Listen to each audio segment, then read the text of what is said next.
अस्सलाम वालेकुम। देखती आंखों और सुनते कानों को मेरा सलाम। कैसे हैं आप सब? मैं बिल्कुल ठीक हूँ, अल्लाह का शुक्र। उम्मीद है आप भी सब खैरियत से होंगे।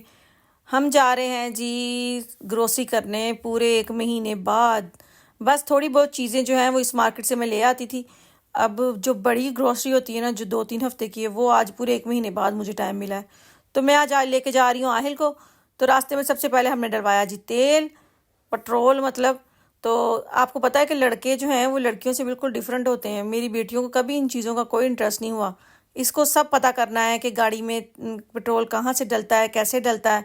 तो वो जो हमारे अंकल ड्राइवर हैं, उनके साथ जिसने सारी इन्फॉर्मेशन लिए, जाके बिल भी पे करके आया। तो वैसे ही उनके साथ आपको पता है अच्छी खासी दोस्ती, ये आते रहते हैं घर पे। गार्डन का ये इन्होंने करनी होती सारी सफाई जी, पूरी फैमिली इनके साथ हमारे समझ लें कि फैमिली टर्म्स हैं। तो आज हम साथ इनके साथ जा रहे हैं जी शॉपिंग करने के लिए। मैं नॉर्मली बच्चों को लेके नहीं आती, लेकिन आहिल को मैंने वादा किया हुआ था कि इसकी पता नहीं किस बात पे झगड़ा हो गया उससे, इज़्ना से। तो मैंने फिर प्रॉमिस किया था कि मैंने जाना है शॉपिंग के लिए हफ्ते वाले दिन, तो मैं आपको साथ लेके जाऊंगी गाड़ी पे। तो बड़ा खुश है, बल्कि सारा हफ्ता ने इसको इसी बात का लालच देती रही, ये करोगे तो लेके जाऊंगी, ये करोगे तो लेके जाऊंगी। तो फिर वादा करें तो पूरा करें, किसी का एतमाद कभी ना तोड़ें, वो वाली बात मैं है ना बच्चों को तब तक ओके नहीं करती जब तक मुझे खुद कंफर्म ना हो कि मैं ये बात कर सकूंगी या काम पूरा कर सकूंगी कि नहीं। मतलब मैं वादा नहीं करती, यही कहती रहूंगी देखेंगे देखेंगे। लेकिन जब मुझे हो जाए पक्का कि हाँ मैं कर सकती हूँ, फिर मैंने उनसे वादा करना होता है। क्योंकि बच्चे बहुत नोट करते हैं, मामा आप झूठ बोल रही हैं, आप मजाक कर रही हैं, आपने प्रॉमिस किया था। हमसे ही तो सीखते हैं फिर ये सारी चीज़ें। तो इसलिए इस बार आहिल से प्रॉमिस किया था उसको लेके जाऊंगी। तो नेक्स्ट बार जो है इज़ना ने बहुत ज़िद की, वो पिज़्ज़े पे इंतज़ार कर रही थी हमारा। लेकिन उसको मना मनू के कि अगली बार मैं पक्का आपको लेके जाऊंगी। तो बच्चों को होता है कभी कभी बाहर लेके जाना। लेकिन आहिल ये कि कहीं जाता नहीं, किंडरगार्टन के अलावा ये कहीं भी नहीं जाता। ये दोनों लड़कियां तो कहीं ना कहीं जाती है, कभी स्पोर्ट्स करने के लिए। अब इनके स्कूल की तरफ से पारसा हॉलीडे पार्क जा रही है। इज़ना अभी कल हो के आई है, जू हो के आई है। तो आहिल अभी किंडरगार्टन में है। तो वो लोग ज़्यादा बाहर लेके जाएं तो गांव में ही लेके जाते हैं, कहीं शहर से बाहर नहीं लेके जाते। तो फिर मुझे ये होता है चलो इसको कहीं ले जाती हूँ। वैसे भी आहिल और इज़ना दोनों इकट्ठे होना तो ये ज़्यादा तंग करते हैं, अगर अकेले अकेले होना फिर नहीं तंग करते। और एक और बात कि शायद आप लोगों के साथ भी, सबके साथ ही होता हो कि घर में कभी कभार ना सारी ग्रोसरी खत्म हो जाती है। मतलब बिल्कुल कुछ भी नहीं, एक आलू होगा, एक प्याज होगा, कोई फ्रूट नहीं होगा, हर चीज़ खत्म। तो मेरे साथ भी कभी कभार ये होता है। तो इस दफ़ा वही हुआ, मेरी फ्रिज बिल्कुल खाली, कोई चीज़ नहीं। एक प्याज घर में, कोई आलू नहीं, कोई फ्रूट नहीं। मेरे ख्याल एक आध कोई सड़ा सा रह गया होगा एप्पल। और बस फिर बहुत बुरा हाल। मैं बस वीकेंड का इंतजार करी थी, मुझे टाइम ही नहीं मिला। आपको पता काम भी है, फिर रिजवान के साथ भी पिज़्ज़े पे जाना। तो वीकेंड आज समझता को बड़ी मुश्किल से टाइम निकाल के ना मैं आज आई हूँ, वरना कोई ना कोई प्रोग्राम होता ही होता है। मेरा सारा फ्रूट और कोई सब्जी घर में, मैं कह रही हूँ ना, बच्चों को टिफ़िन बॉक्स में देने के लिए कुछ भी नहीं था, इतने बुरा हालात हो गए थे। तो बस टाइम नहीं मिल रहा था, वरना ये तो नहीं छोटी मोटी चीज़ें ले आती थी वहीं से गाँव से ही। लेकिन आज मैंने पूरी कसर कर ली, पूरी अपनी कहते हैं जो अगली पिछली सारी। आज मैंने पूरे 3 हफ्ते का सामान इकट्ठा कर लिया है। और यहाँ पे फ्रूट्स वगैरह ख़राब नहीं होते। मैं ज़्यादा फ्रूट्स जो हैं फ्रिज में रखती हूँ, एक आध फ्रूट ही है जो बाहर होता है, बाकी सारी फ्रिज में। तो ये 2-2 3-3 हफ्ते गुजर जाते हैं, इनसे ख़राब नहीं होते। तो खैर करते हैं सारी शॉपिंग। पहले तो सबसे पहले फ्रूट लेंगे। अच्छा, मैं ना इज़ना को कह रही थी कि इज़ना आप ये सामान देखो, जब हम घर गए ना, इसमें से सारा सामान ना मेरा और इज़ना का था। ये लोग तो कुछ खाते ही ना, इनके बाबा के पास टाइम होता है, वो रात को आते हैं और वो कोई फ्रूट नहीं, कभी कभार मूड हुआ तो खा लिया। तो ये सब कुछ जो है ना, ये फ्रूट जितने भी सैलड है, ये सारे मेरे और इज़ना के ही होते हैं। पारसा भी सिर्फ एक ग्रीन एप्पल, आहिल ने एक एप्पल रेड वाला, बस। और मतलब जितना सामान है ना सारा ये मेरा और इज़ना का ही है। हमने 3 हफ्ते अब सुकून से खाना पीना है कि हम लोग को रोटी रोटी की टेंशन नहीं होती कि रोटी बने, सालन बने, चावल बने। फ्रूट सैलेड से हम लोग ज़्यादा खुश रहते हैं। और ये इधर मैं अपनी शॉपिंग कर रही हूँ और आहिल साहब वो ट्रॉली से उतर के वो अपनी ट्रॉली लेने चला गया, और गया भी उल्टे रास्ते से है। वो पी पी होना शुरू हो गया। जहाँ से आप इंटर होते हैं वहाँ से आप बाहर नहीं जा सकते। वो कोई आया है अंदर, जहाँ से इंटर हुआ है वहीं से वो बाहर निकल गया। वहाँ छोटी ट्रॉलियाँ भी पड़ी हुई थी। पहले कहता था मैंने लेनी है, फिर बाद में कहता नहीं मैंने ऊपर बैठना है। अब मुझे नहीं पता चला किस टाइम उतर के वो देखें जाके अपनी ट्रॉली ले आए। और वही जो बच्चों ने करना होता है, अपनी ट्रॉली फुल करना शुरू कर दी। वो तो एंड में जाके फिर मैंने आधी चीज़ें निकाली है, मामा मैं ये ले रहा हूँ, मुझे मुझे मिला ही नहीं सारी मार्केट में। ये अपनी शॉपिंग शुरू कर दी थी इसने। तो चलें जी जल्दी जल्दी अपनी शॉपिंग पूरी करते हैं। वो अंकल बाहर इंतज़ार कर रहे हैं, 12 बज गए थे और मुझे घर भी जाना था। मैंने आज, वरना नॉर्मली मैं सुबह रिजवान के साथ आती हूँ पिज़्ज़े पे, उनकी थोड़ी सी हेल्प करवाती हूँ। लेकिन आज मैंने उनको सॉरी कहा कि मुझे जाना था ये सारा सामान लेने के लिए। तो अब जाके सीधा पहले ये सामान समून रख के दोपहर का खाना शाना बनाऊंगी।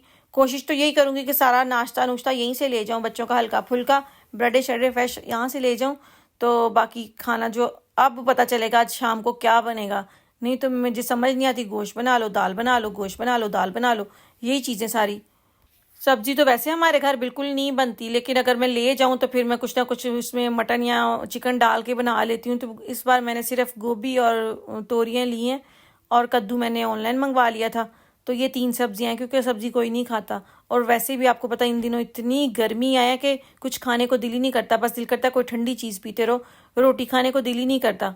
और वैसे भी ना आज मैंने तरबूज भी ले लिया, सरदे भी 2 ले लिए, खरबूजा भी ले लिया, मतलब सारे वो गर्मी वाले फ्रूट्स मैंने सारे वो उठाए। नॉर्मली नहीं लेते हैं कुछ ही, बस वो मखसूस से फ्रूट है जिसकी फ्रूट चाट बनती है, लेकिन आज गाड़ी पे आए तो इसलिए मैंने कहा जितना भारी सामान आप लेके जा सकती हैं आप ले लें। तो यहाँ ये जो आंटी आपको नज़र आ रही है ना, इतनी बदतमीज़ थी ना। आहिल अपनी निकाल रहा है ब्रेड, तो कहती है पहले मुझे निकालने दो। कुछ आपको पता है जर्मन लोग ना बहुत आउटस्टैंडर से बहुत नफरत करते हैं, पता नहीं क्यों इनको चिढ़ चढ़ती है हमको देख के ही। तो आहिल को पीछे करके ना कहती पहली मेरी टर्न है। मैं कहा तू लैला साडी खैर। बहुत ही बदतमीज किस्म की कुछ लोग होते हैं यहाँ पे जो बिल्कुल ना अच्छे से बिहेव नहीं करते। और ये देखें जी, हमने दोनों ट्रालियाँ फुल कर ली, भर लिया। मेरे पास इतना टाइम नहीं था कि मैं सारी ग्रोसरी आपको दिखाती। तो आहिल की ट्रॉली अपनी उसने फुल की, उसने अपनी चीज़ें बड़ी चीज़ों पे फड्डा डाला जो मैंने निकाली बाहर। लेकिन खैर दोनों ट्रॉलियाँ भर के हम लोग ले आए। अब रखते हैं इसको सामान को गाड़ी में और चलते हैं घर। आज इन जर्मन लोगों के हिसाब से तो मौसम बहुत अच्छा था, लेकिन हमारे हिसाब से बहुत ज़्यादा गर्मी थी। 35 टेम्परेचर था, लेकिन 50 वाली फीलिंग आ रही थी। तो मैं तो बस बड़ी मुश्किल से आई हूँ, वरना मैंने घर से बाहर ही निकलना था अगर नॉर्मली मुझे शॉपिंग ना करनी होती तो। चले लेके चलते हैं घर। मैंने फ़ोन कर दिया था इनके बाबा को और पारसा को कि नीचे आ जाएं, सामान बहुत ज़्यादा है तो सारा ऊपर लेके जाना है। तो ये देखें जी, सारा ये शॉपिंग मैंने की। आज मैंने 177 यूरो की शॉपिंग की है, या 172 यूरो की, तकरीबन पाकिस्तानी 50,000 से ऊपर की शॉपिंग। और इसमें सिर्फ फ्रूट और सब्जियां और सैलेड और बच्चों के थोड़ी सी बिस्किट चिप्स वगैरह, और कुछ भी नहीं।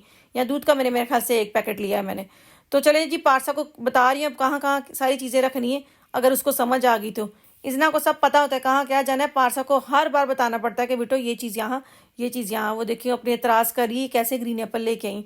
मैंने कहा बेटा मार्केट में ऐसे तो मेरा तो कोई कसूर नहीं, वो आधे ग्रीन थे और आधे पता नहीं किस तरह के, लेकिन टेस्ट उनका ग्रीन वाला ही था। तो ये टोकरियाँ मैंने लीडल से ही ली थी, कोई हो गए 6 महीने, सिर्फ इसलिए कि फ्रिज में अच्छे से जो है वो सेट हो जाती हैं। आप सब्जियां अलग रख सकते हैं, फ्रूट्स अलग रख सकते हैं, तो ये बिल्कुल सेट हो के आपको ये नहीं होता कि पीछे से निकालो आगे से निकालो। तो ये बहुत अच्छी चीज़ है। पाकिस्तान में भी मुझे लगता है मिलती होंगी, दराज से हर चीज़ वो मिलती है जो यहाँ से मिलती है।